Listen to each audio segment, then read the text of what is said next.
Turning 50 taught me more than I expected, and not all of it was graceful. I used to think that by 50, I'd have everything figured out. Spoiler alert, I don't, but I've learned some powerful lessons that changed how I see life, love, and myself. Hey y'all, hey beautiful.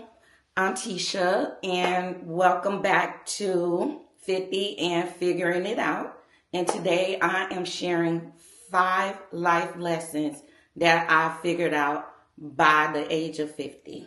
Lesson 1: Peace versus people pleasing. I used to say yes out of guilt. I'd overcommit, overextend, and end up overwhelmed. But now I value peace more than pleasing.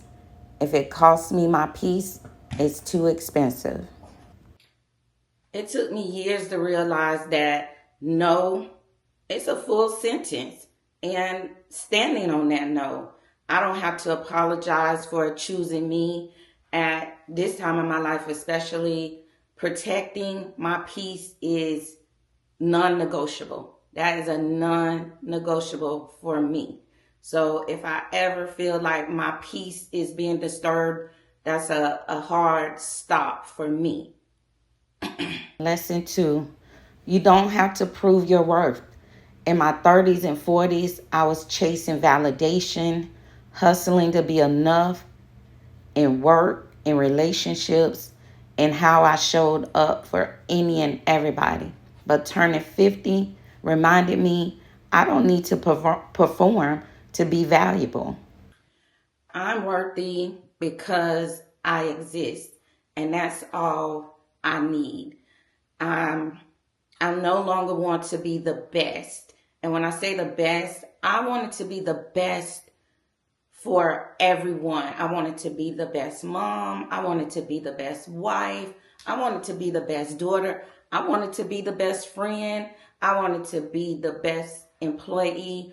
I just want it to be the best all the time. And I don't know why, but in my mind, being the best would in turn come back to me from everyone that I was wanting or trying to be the best to.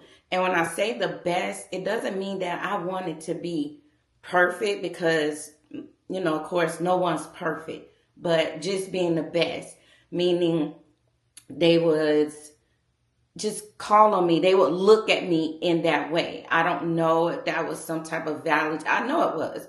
It was a validation that I was seeking from everyone. Again, my friends, my kids, my husband, just everyone. I was always seeking that validation, but I no longer seek that validation. My validation now comes from me personally, and it comes from God. That's the only validation that I need. That's the validation that I live by at this point in my life. Lesson 3: rest is productive.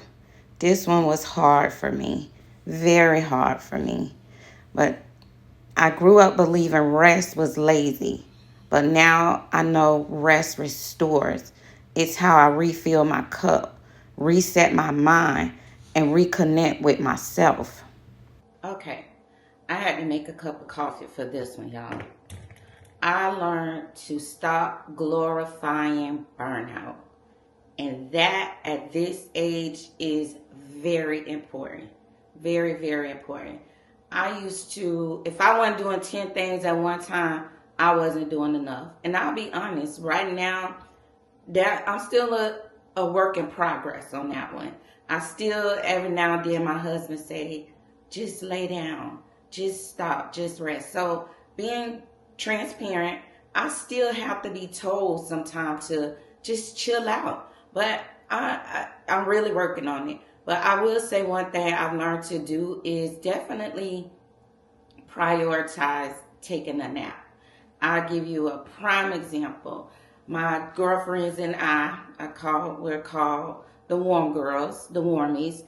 We just went on a 4-day cruise, 4 days of amazingness, fun, entertainment, joy, everything. But I prioritized a nap every single day of this cruise, from day 1 to day 4, I prioritized a nap. And that made this trip even better for me. We would get up in the morning time, we would do an activity, even if it was just hanging out by the pool, sometimes a dance party, eating lunch. But by mid-evening, I'm taking a nap. And even my cabin mates, 2 of my really close friends, they would ask me, hey, what time we taking a nap? Because nap was a priority, and it made us feel good. So after we go in the cabin, we take a shower, we would take our nap, and we'd be back up 2 hours, maybe 3 sometimes, and we would just be so refreshed for the second half of our evening. You just wouldn't be able to believe it. So I knew I was on to something with taking a nap, but a nap is mandatory now.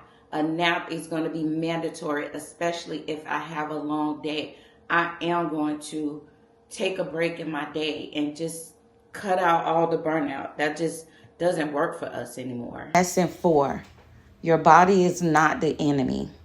Menopause changed my body, slowed things down, softened me, and instead of fighting it, I've been learning to thank it, to honor it. This body has carried me through everything and more. I don't want to be at odds with myself anymore. I want to show myself, I am showing myself so much grace. I want to live in gratitude with my body, with myself. And I do that by, when I pass a mirror and I look at myself and I don't see the flaws. And if I do see the flaws now, I just laugh at them. And I tell myself, I love you. I love this body. This body has carried me so far, and it has carried a few people along the way. So I'm not fighting. I don't want to spend the rest of my life at war with myself. That bothers with my peace. So I am in unity with myself. My mind is unified with my body.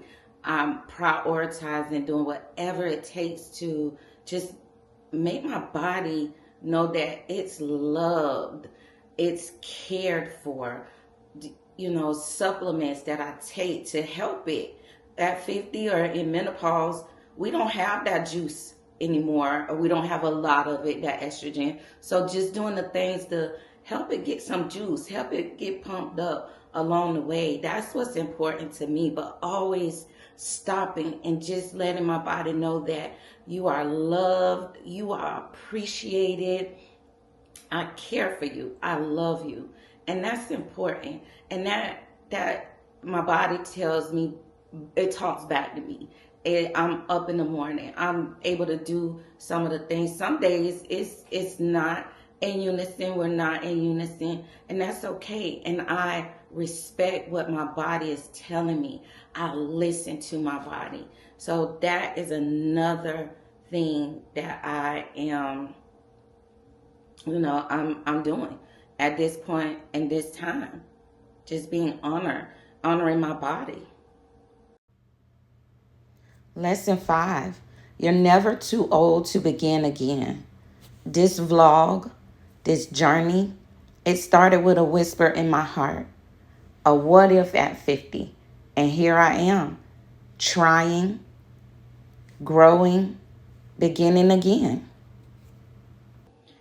Life doesn't end at 50. And I'm not going to go and say life begins at 50 because it doesn't. Life changes at 50, and it changes for the better. A lot of things are just better in your 50s. Now, there's some things that just really not better, but there's a lot of things that are better. We slow down. The things that used to worry us just don't worry us as much anymore. So that's what I say. In 50, we're blooming.